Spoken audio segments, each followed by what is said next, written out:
La forêt doit évidemment servir à autre chose qu'à abattre des arbres ou des animaux. Les précurseurs de la nouvelle cuisine scandinave misent à leur manière sur le développement durable des forêts sauvages de leur pays. Des chefs aussi célèbres que René Redzepi ou Thorsten Schmidt y trouvent des produits étonnants et sont couronnés de prix internationaux.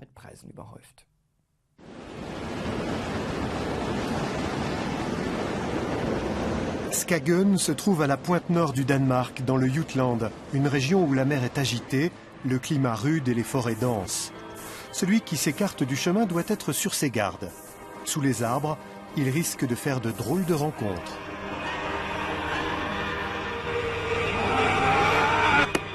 Pour Thorsten Schmidt, faire une razzia entre bolets et pins de montagne est tout ce qu'il y a de plus normal. Né de parents germano-danois et élu meilleur cuisinier du Danemark en 2006, il s'étonne de ne jamais croiser d'autres stars des fourneaux dans la forêt. Pour faire leurs courses, beaucoup de cuisiniers restent assis dans leur bureau et passent simplement un coup de fil. Je voudrais 2 cajots de ci et 3 de ça. Ils ne savent pas à quel stade de développement en sont les produits. Comment ils poussent? Quelle tête ils ont? Thorsten est adepte de la nouvelle cuisine scandinave.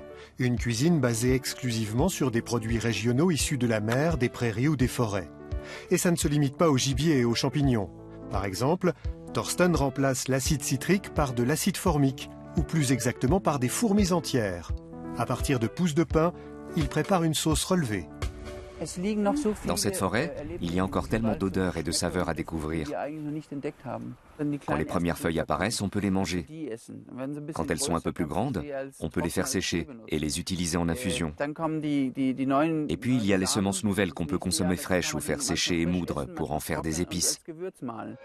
Dans son restaurant de Skagen, Thorsten utilise champignons, mousses ou branches d'arbres pour concocter des plats délicieux comme le canard sauvage au pain rouge ou le renne cuit dans un bouillon de racines, suivi d'une glace onctueuse de chêne effilé.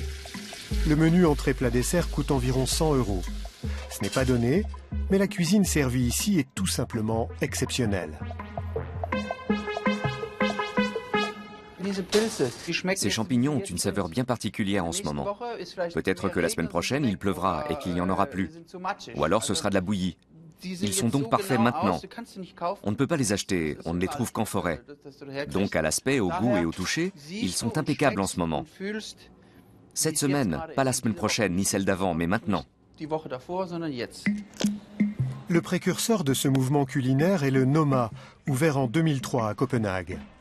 Son célèbre chef, René Redzepi, s'est inspiré d'un manuel de survie de l'armée suédoise afin de créer une cuisine radicale et minimaliste. Depuis, au Danemark, des dizaines d'établissements ont suivi ses pas et acquis une renommée internationale. Mette Albøk est journaliste culinaire et chef d'un restaurant éphémère.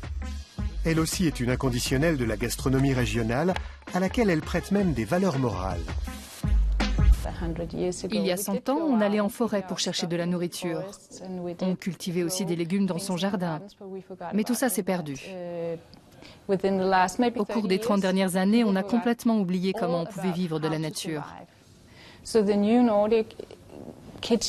propre de la nouvelle cuisine nordique, c'est justement de réapprendre à faire avec ce qu'on a. Mette veut savoir ce que mijotent les stars de la cuisine forestière à Copenhague. Aujourd'hui, elle déjeune au Géranium, un restaurant 2 étoiles Michelin. Le chef, Rasmus Kofoed, la régale d'un dessert à base de pruneaux pressés en forme de branche.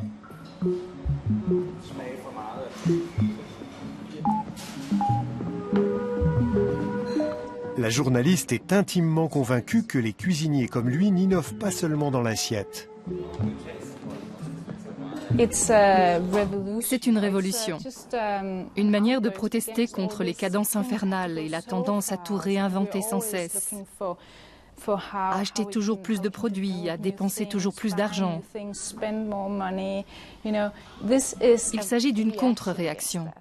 C'est simple, on va en forêt, on se baisse pour ramasser les produits de la terre et on a aussitôt le sentiment d'un retour aux sources.